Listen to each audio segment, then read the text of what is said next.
네. 행복축제 주일로 저희가 지키는데 이거 다 하고 계시죠? 순에서 혹시 갖고 계신 분 계세요? 네.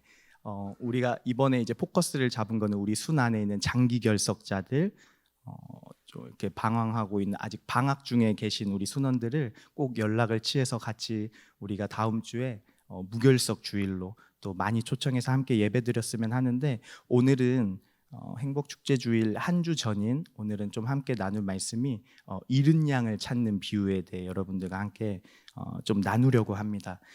이 목자와 양에 대한 비유는 성경 곳곳에서 볼 수 있는데, 특히 이 공관복음서라고 불리는 마태, 마가, 누가서에서 딱 두 군데 나옵니다.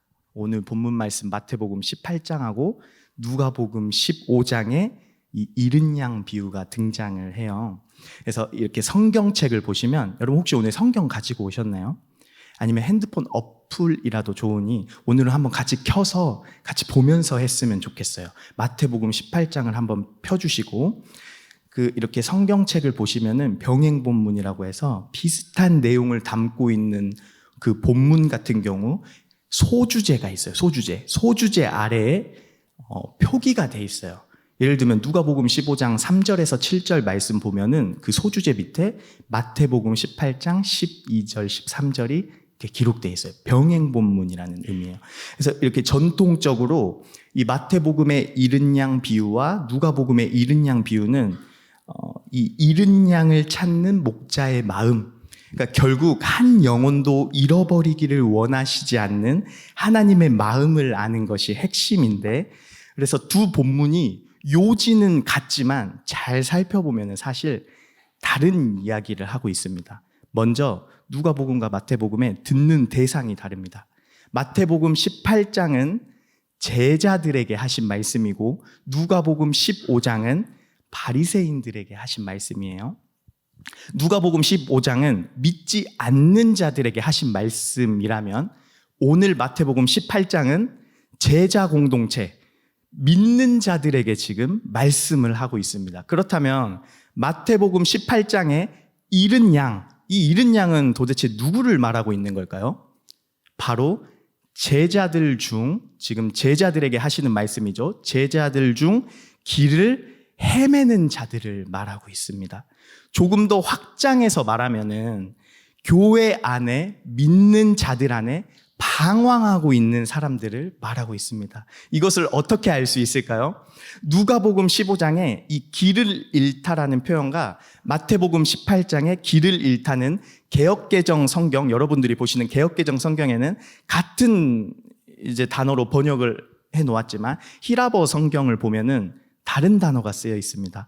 누가복음 15장의 길을 잃다는 완전히 길을 잃어버린 상태, 아폴림이라는 동사를 사용했다면은, 오늘 마태복음 18장 본문의 길을 잃다는 플라나오라는 히라버 동사를 사용했는데, 이 뜻은 잃다라고 번역하기보다는 헤매다로 번역하는 것이 더 옳은 번역입니다.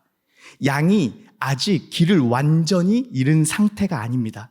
그렇다면 이 양은 도대체 왜 헤매고 있을까요? 그것을 알려면 마태복음 18장 전체의 흐름을 봐야 됩니다. 전체의 흐름을 보면 이 길을 헤매고 있는 양이 어떤 문제에 봉착해 있다는 것을 알 수 있습니다. 그 양이 정확히 어떤 문제 때문에 헤매고 있는지 말씀에는 정확하게 이거다라고 나와 있지 않지만 전후 문맥을 통해 몇 가지 문제를 다루고 있음을 우리는 볼 수 있습니다. 그리고 그 문제를 일으킨 양을 찾는 목자의 심정이 바로 하나님의 뜻임을 오늘 말씀 10절과 14절이 명확하게 보여주고 있습니다. 이 목자가 헤매고 있는 양 한 마리를 찾아 나선 동기와 이유도 바로 10절과 14절이 명확하게 보여주고 있는데, 바로 그것이 하나님의 뜻이기 때문에 그렇습니다. 그렇다면 양은 왜 헤매고 있는지, 그리고 헤매는 양을 찾아올 수 있는 방법은 무엇인지 18장의 전체 맥락을 같이 보면서 알아가면 좋을 것 같습니다. 먼저 18장의 배경이 이렇습니다. 이렇게 어플이랑 성경책 피셨죠? 예수님이 제자들이 예수님께 와서 묻습니다. 뭐라고 혹시 묻는지 아시나요? 네. 누가 천국에서 가장 큽니까? 이 당시 이 제자들이 생각하는 이 천국은 이제 이 메시아로 오신 예수님이 이제 왕으로서 다스릴 이 지상에 펼쳐질 왕국을 생각을 했어요. 그때 당시에는. 그래서 이 예수님 당시 이 팔레스타인, 지금의 이제 중동 지역에는 이 이스라엘이 다시 회복이 되고 여러 이스라엘을 공격해오는 이방 제국의 압제로부터 자유해지고, 이 유대인들이 생각하는 이 그 더러운 사람들이라고 하는 그 부류들이 있거든요. 이렇게 세리, 뭐 죄인들, 그런 사람들이 다 심판을 받아서 완전히 청결하게 된 그런 나라를 생각했기 때문에 그 유대 계통에 있는 제자들, 물론 다 그렇진 않지만 제자들도 기본적으로 지상의 나라가 세워지면 자신들이 어느 위치에 있는지 그 권위 체계에 대한 궁금증이 늘 있었습니다. 제자들은 새로운 나라가 세워지면 그 나라에서 누가 높은 자리에 오를 것인지 궁금해한 것이에요. 이것은 알게 모르게 사실 우리의 안에도 은근히 존재하는 마음들이죠. 뭐 천국까지 갈 필요도 없이 교회 안에서 누가 더 높은 사람인가? 교회에서도 사회 지위를 끌어올 때도 있고 직분을 가지고 높낮이를 판단할 때도 있습니다. 그래서 내가 그래도 저 사람보다는 높지 않을까? 이런 생각을 은근히, 여러분들은 안 하시겠지만 그런 일들이 있을 수 있어요. 이런 생각이 근데 제자들 안에 있었어요. 제자들이 예루살렘에 들어간 이후에 이 예수님이 통치하실 나라에서 차지하게 될 그 구체적인 서열을 이제 알고 싶어요. 이건 성경 다른 본문에서도 나오는 표현이고 제자들이 지금 어떤 마음으로 물어봤는지 어느 정도 짐작할 수 있는 내용들이에요. 그런 제자들에게 예수님이 답을 어떻게 하시죠? 어린아이 한 명을 세워서 말씀하십니다. 그 인용 구절 첫 번째 한번 띄워주실 수 있나요? 네, 한번 같이 읽어볼까요? 시작.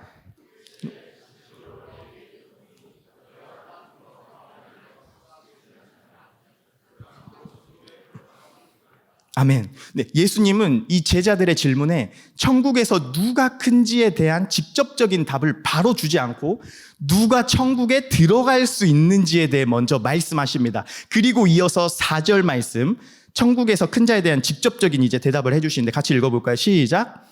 그러므로 누구든지 이 어린아이와 같이 자기를 낮추는 사람이 천국에서 큰 자니라. 아멘. 3절 말씀과 4절 말씀을 통해 우리가 알 수 있는 것은 천국에 들어가는 것과 천국에서 큰 자의 개념은 분리되지 않고 같다는 거예요. 다시 말하면 천국에 들어가는 것이 우리의 구원의 문제와 관련이 있다면 구원의 문제는 천국을 실제 누리는 삶의 원리에도 그대로 적용된다는 말씀입니다. 이걸 다시 풀어서 말하면 어린아이처럼 돼야 천국에 들어갈 수 있을 뿐만 아니라 천국에서 큰 자가 될 수 있음을 말해주는 것입니다. 한 번 더 풀어서 말하면 어린아이처럼 자신을 낮추는 사람, 즉 하나님께 전적으로 자신을 의존하는 사람이 천국에 들어갈 수 있고 실제 천국을 누리는 삶인 신앙생활에 있어서도 자신을 낮추고 하나님을 의존하는 사람이 천국에서 크다고 인정을 받는다고 말씀하고 있습니다. 우리는 여기서 한 가지 알 수 있는 사실은 구원의 방식이 구원의 삶임을 볼 수 있습니다. 어린아이와 같이 자신을 낮추고 하나님께 전적으로 의존해서 천국에 들어간 지금 제자들에게 하시는 말씀이에요. 제자들은 이후의 삶도 자신을 낮추고 하나님을 전적으로 의존하는 삶을 살아간다는 것입니다. 이 원리는 18장 전체 맥락에 계속해서 적용이 되는데 오늘 본문 말씀에도 그대로 적용이 됩니다. 어떻게 드러날까요? 바로 길을 헤매는 양을 찾아서 돌아오게 하기 위해 자신을 낮추는 삶으로 드러납니다. 그 대표적인 모습을 지닌 사람이 오늘 본문에는 어떻게 나와 있냐? 어떤 사람이라고 표현되어 있는 누굴까요? 양을 찾는 사람이니까 누굴까요? 목자겠죠. 목자입니다. 우리가 하나님과의 관계를 수직으로 보고 예를 들면 공동체나 사회, 이웃과의 관계를 수평으로 본다면 어린아이와 같이 하나님을 의존하는 사람은 수직적인 하나님과의 관계에서 자신을 낮출 뿐만 아니라 수평적인 관계, 공동체나 사회, 이웃과의 관계에서도 자신을 낮추는 삶으로 이어진다라는 걸 지금 말씀해 주고 있습니다. 그렇다면 우리가 알 수 있는 것은 은혜로 우리가 구원을 받았다고 고백하지만 수평적인 관계에서 나 자신을 낮추지 못한다면 은혜를 모르는 사람이거나 은혜가 충만하지 못한 상태라고 우리는 알 수 있습니다. 은혜가 충만한 사람, 은혜를 아는 사람은 남보다 자신을 낮추게 되어 있습니다. 계속해서 제자 공동체, 즉 교회에 적용할 때 은혜로 충만한 교회는 서로를 자기 자신을 남보다 낮추고 서로를 겸손하게 섬기는 공동체라고 볼 수 있습니다. 그리고 계속 이어서 한번 보도록 하겠습니다. 5절 말씀 보시면 18장 5절, 예수님은 제자가 어린아이처럼 대해야 할 뿐 아니라 어린아이와 같이 자신을 낮추는 사람을 영접해야 한다고 가르치십니다. 5절의 어린아이, 즉 가장 작은 위치에 처해 있는 제자를 말하는 거죠. 제자들에게 하고 있는 말씀이니까 가장 낮은 자리에 오셨던 예수님을 말하는 거예요. 낮은 자리에 영접하면은 예수님을 영접하는 것과 같게 된다라는 것을 지금 말씀해 주고 있어요. 공동체 안에서 서로를 낮추고 그 낮추는 사람을 영접하는 모습 자체가 예수님을 영접하는 것과 같다라고 말씀을 하고 있습니다. 그리고 이어서 6절에 이런 어린아이와 같은 자를 이제 실족시키는 거에 대해 5절과 대조되는 말씀을 하고 계세요. 벌써 피곤하신 거 아니죠? 한번 잘 들어보세요. 이 작은 자를 영접하기는커녕 실족하게 하는 것은 이 죄를 짓게 만드는 행위예요. 18장 계속 한번 봐보세요.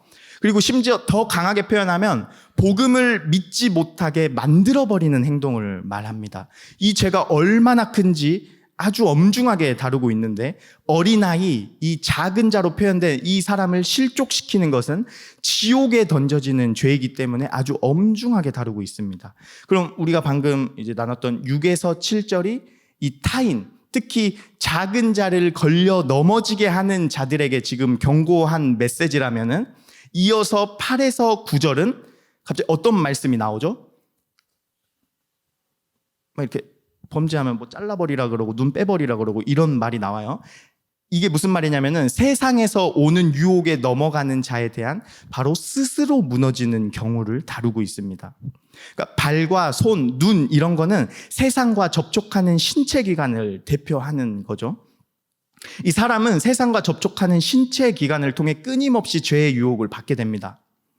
8에서 9절은 죄에 대해 사람들이 반드시 책임을 져야 하는 것에 초점을 맞추고 있습니다.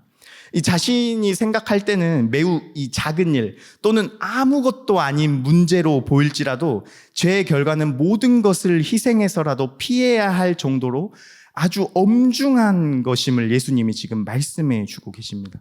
그런데 6에서 7절의 말씀을 듣는 대상이 제자들이지만 누구든지라는 포괄적인 대상을 사용하는 반면에 8에서 9절 말씀은 정확하게 듣는 대상을 제자들로 한정하고 있습니다. 제자 공동체는 앞에서 계속 말씀했듯이 오늘날 교회 공동체하고 똑같습니다. 지금 유혹에 이끌려 넘어질 위험에 처한 사람이 곧 제자 혹은 교회 안에 있는 구성원들이라고 말씀하고 있는 겁니다. 예수님은 제자들이 작게 생각하기 쉬운 죄의 심각성을 강조하기 위해 지옥이라는 강한 단어를 사용하십니다. 우리가 이 맥락을 통해서 이 마태복음에서 이 지옥이라는 표현을 쓸 때는 예수님을 믿지 않는 사람들이 아니라 이 공동체 안에 믿는다고 확신하는 사람들에게 무서운 경고로 주어지고 있음을 볼 수 있습니다. 그리고 드디어 오늘 본문 말씀 10절에서 14절까지의 말씀이 나옵니다. 자, 마태복음 18장 1절을 앞에 거 다 까먹으셨나요? 네. 마태복음 18장 1절을 열었던 질문이 뭐였죠? 누가 천국에서 가장 큰지에 대한 질문에 직접적인 답변은 아까 4절에 어린아이와 같이 되는 자, 어린아이와 같이 자기를 낮추는 자가 가장 큰 자라고 하였고, 그리고 바로 간접적인 대답이 오늘 말씀 10절에서 14절입니다. 그렇다면 이 오늘 본문 말씀 안에 천국에서 큰 자의 모습이 나타나겠죠? 그래서 오늘 본문 말씀은 직접적인 대답인 4절의 말씀과 연결해서 봐야 됩니다. 연결해서. 먼저 10절과 14절은 하늘에서 일어나는 지금 장면을 말해주고 있습니다. 그 안에 10절과 14절 안에 12, 13절이 바로 헤매는 양을 찾는 목자의 비유가 들어가 있습니다. 이 목자는 하늘의 뜻에 순종하기 위해 이 땅에 내려온 사람과 같습니다. 하늘의 뜻은 무엇이죠? 바로 앞에서 계속해서 말한 이 어린아이, 즉 작은 자를 업신여기는 것 혹은 함부로 하지 않는 것, 그들을 잃어버리지 않는 것이 하늘의 뜻입니다. 그렇다면 여기서 말해주고 있는 것은 예수님의 제자라면, 예수님을 믿고 따르는 교회라면, 그 안에 있는 공동체원이라면 이 작은 자, 어린아이와 같은 그 안에 다른 공동체원을 무시하거나 길을 헤맬 때 모른 채 하거나 잊어버리는 것이 아니라 작은 자의 회복을 위해 자신을 낮추어 섬기는 자가 되어야 한다는 것을 말해주고 있습니다. 그렇다면 우리는 지금 양이 길을 완전히 잃지는 않았지만 우리말로 표현하면 지금 청년 한 명이 하나님으로부터 떨어져 나갈 위험에 처해 있지만 아직 완전히 떨어져 나가지는 않은, 그래서 공동체원들의 관심과 돌봄을 통해 다시 공동체 안으로 회복될 가능성이 있는, 지금 방황 혹은 헤매고 있는 양이 제자들 안에 있다라는 거예요. 우리 편으로 말하면 우리 청년부 안에 있다라는 거예요. 그 양은 어떤 문제에 봉착해 있는데, 앞에 이해하셨나요? 혹시? 다시 설명할 시간은 없어요, 이제. 앞에서 나눴던 18장 맥락을 우리가 쭉 보면은 지금 이 헤매는 양의 문제점은 세 가지로 압축을 할 수 있어요. 자, 첫 번째, 아까 누구든지 포괄적인 대상, 실족하게 하는 사람. 그러니까 외부 상황이나 어떤 외부 타인에 의해서 지금 우리 공동체 안에 실족한 상황이 지금 있다라는 거예요. 첫 번째. 그리고 두 번째는 제자들에게 말씀하셨죠. 내부 공동체원에 의해 실족된 상황. 두 번째. 제자들끼리 지금 서로 실족시킨 거예요. 두 번째는 쉽게 말하면. 그러니까 우리 청년들끼리 실족시킨 상황이에요. 두 번째는. 마지막 세 번째, 8에서 9절 말씀, 스스로 넘어져. 죄에 대해서. 스스로 죄에 넘어져 실족한 상황. 이 세 가지 안에 들어간다는 거예요. 지금 헤매는 양은 이 세 가지 문제 중에 하나인 거예요. 이해되셨죠? 네. 어떠한 문제인지는 정확히 몰라요. 그러나 이 세 가지의 문제들로 인해 지금 헤매고 있는 양이 있다라는 것입니다. 그게 우리 각순 안에 있는 장기결석자들이 될 수도 있고, 공동체 안에 붙어 있지만 지금 공동체 안에 적응하지 못하여 들어오지 못하는 어떤 지체가 될 수도 있습니다.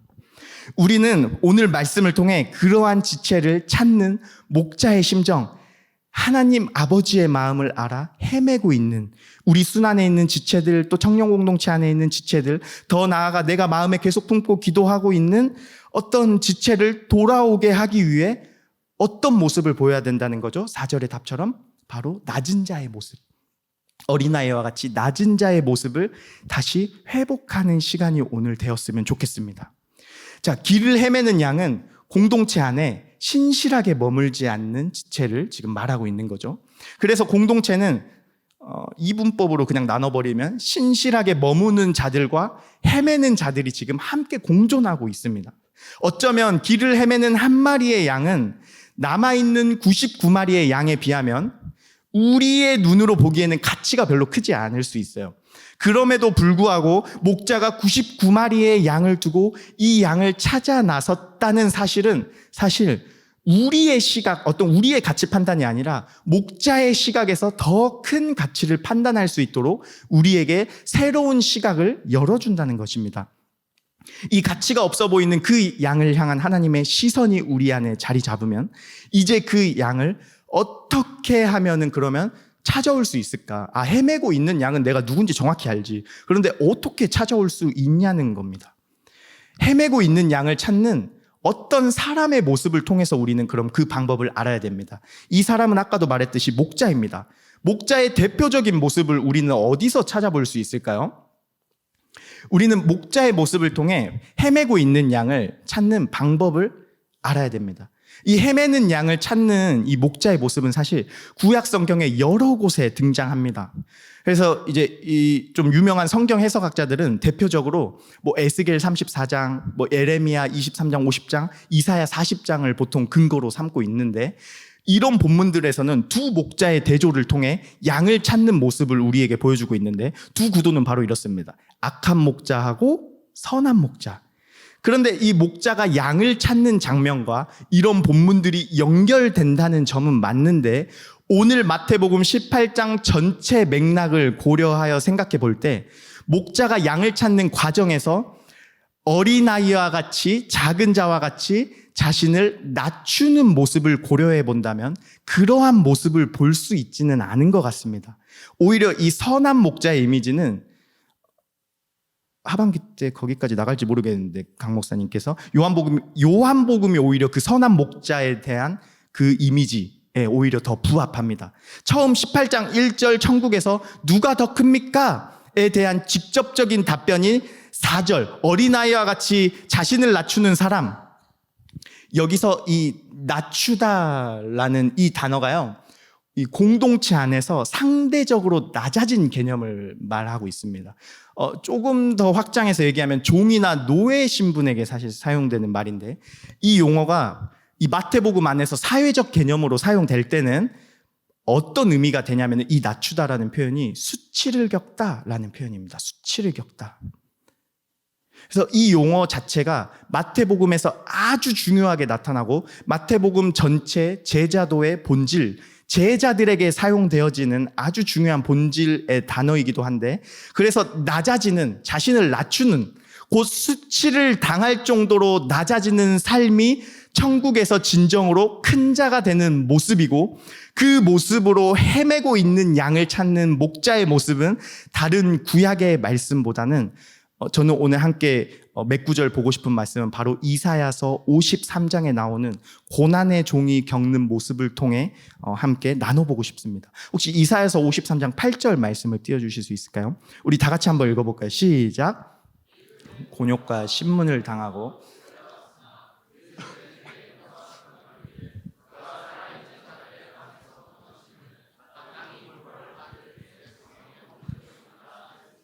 아멘. 이 말씀 그대로 띄워주시고요. 개역개정에 이 곤욕이라고 번역되어 있는 이 단어는 아까 마태복음 18장 4절에 낮추다, 낮추다는 동사로 되어 있는데 그 동사의 명사형이 바로 이 곤욕입니다. 이 곤욕은 더 정확하게 번역을 하면은 수치라고 번역을 해야 맞습니다. 수치. 이 곤욕은 수치입니다. 수치. 목자가 이 수치를 당한 이유는 자신의 백성의 허물 때문이다라고 얘기하고 있어요. 목자는 자기를 낮추는 데서 오는 고난을 겪습니다. 이 목자는 누구일까요? 일단 예수님이라고 하면은 거의 정답이에요. 예수님이시죠. 예수님은 자신이 고난을 받으면서도 지금 헤매고 있는 양을 찾고 있습니다. 이 헤매는 양을 찾기 위해 희생하는 고난의 종 예수님의 모습은 이사야서 53장 6절에 나오는데 한번 띄워주실 수 있을까요? 같이 읽어보겠습니다. 시작. 다 양 같아서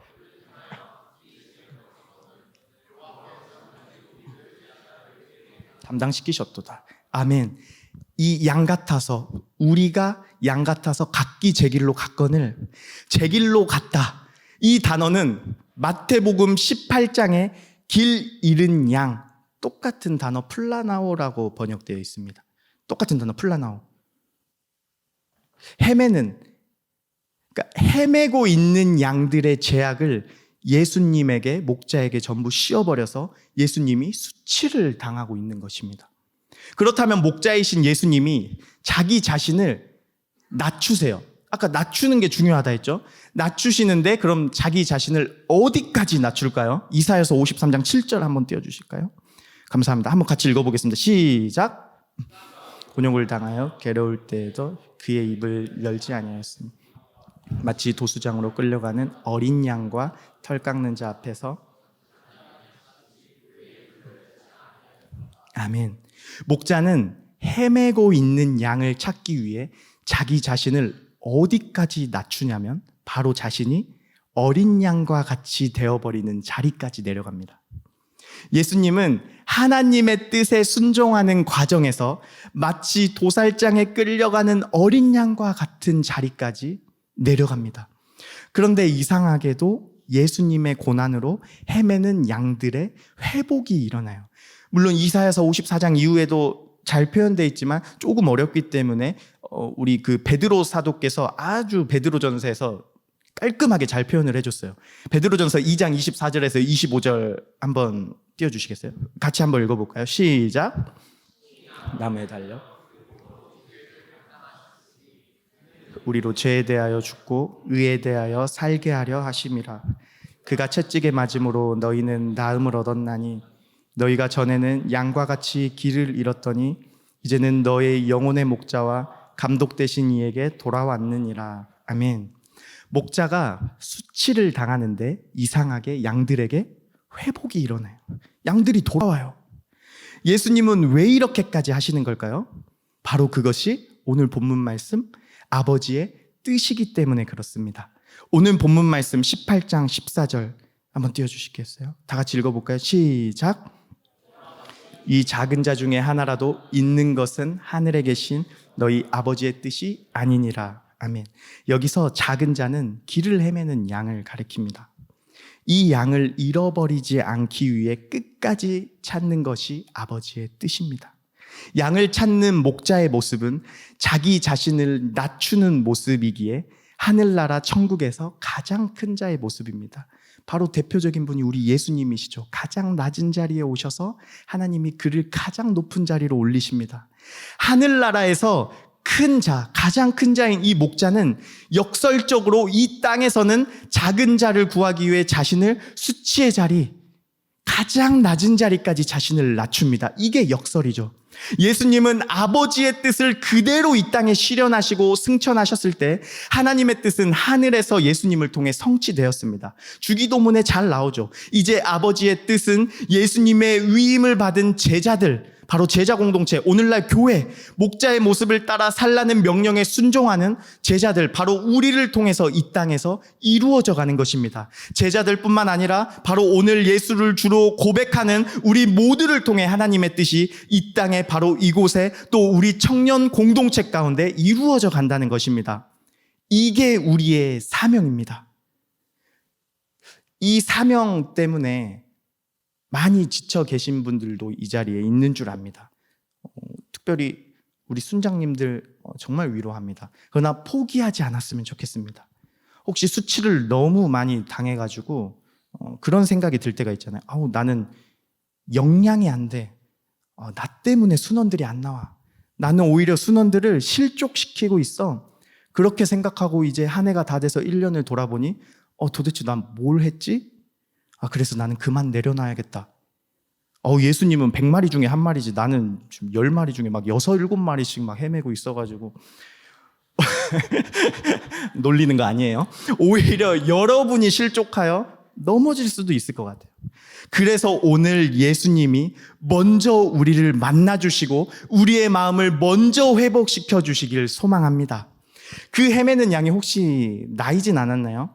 헤매고 있던 나를 끝까지 찾아와 주셨던 예수님, 그리고 예수님의 마음으로 나를 끝까지 붙잡아 두었던 어떤 순장님, 어떤 간사님, 혹은 어떤 집사님, 어떤 목사님 있으세요? 여러분, 목자이신 예수님이 보여주셨던 모습, 헤매는 양을 찾기 위해 그 양이 자신의 사랑하는 양이니까 잊지 않고 끝까지 찾기 위해 하늘보자 다 버리고 이 땅의 가장 낮은 자리에 오셔서 자기 죄도 아니에요. 스스로 헤매는 양들의 죄를 다 뒤집어 씌우고 자신이 어린 양과 같이 되어 십자가의 길을 가셨던 우리 예수님을 다시 생각해 보시길 소망합니다. 헤매고 있는 나를 끝까지 찾아오시는 예수님을 다시 생각하면 내 안에 없는 힘이 다시 회복되지 않을까요? 공동체 안에 실족한 사람들, 헤매고 있는 사람들의 책임은 리더들에게만 있는 것도 아닙니다. 저를 포함하여 우리 모든 공동체원들에게 실족한 형제 자매들을 회복하게 하는 일에 책임이 있습니다. 순장님들에게만 떠맡기시면 안 되고요. 순 안에서 협력해서 같이 이거 하셔야 돼요. 연락하려면 이거 강성기 목사님 정말 예쁘게 만드셨어요. 연락하려면 어려운 거 압니다. 때로는 부끄러움 당할 때도 있고 무시받을 때도 있어요. 때로는 누군가 당연하게 생각하고 당연하게 교회 오면 섬김 받아야 된다 생각하고 쉽게 생각하고 했던 행동들, 어떤 말들 때문에 상처받는 것도 압니다. 그것 때문에 포기하지 않으셨으면 좋겠어요. 그 형제 자매가 여러분의 수치를 먹고 반드시 회복될 것입니다. 가장 낮은 자의 모습으로 오신 예수님을 생각하며 한 번 더 참아보는 거예요. 잘 안 되고 어렵고 분하고 참 어려운 길인 거 너무나도 공감합니다. 저도 이제 여기 청년 출신이니까 순장 해봤어요. 저도 순장할 때 저도 그 여러 말을 참 많이 들었어요. 뭐 재미없다, 순모임 길다. 그러니까 순원들 안 나오면 다 내 책임 같고, 그래도 내 순원들이니까 돈 쓰고 시간 쓰고 밑 빠진 독에 때로는 물 붓기 같아도 뭐 사주고 놀 때는 잘 나오다가 GBS만 하려고 하면 꼭 그 시간에 알바나 약속을 꼭 잡아요. 마음에 있는 소리가 튀어나와요. 장기 결석자들. 그래도 연락이라도 받아주면 감사하죠. 장기 결석자분들. 막 사실 카톡방에 사실 10명, 12명씩 있잖아요. 우리 순장님들. 근데 막 거의 막 7, 8명씩 헤매고 있거나 이렇게 많이 헤매고 있잖아요.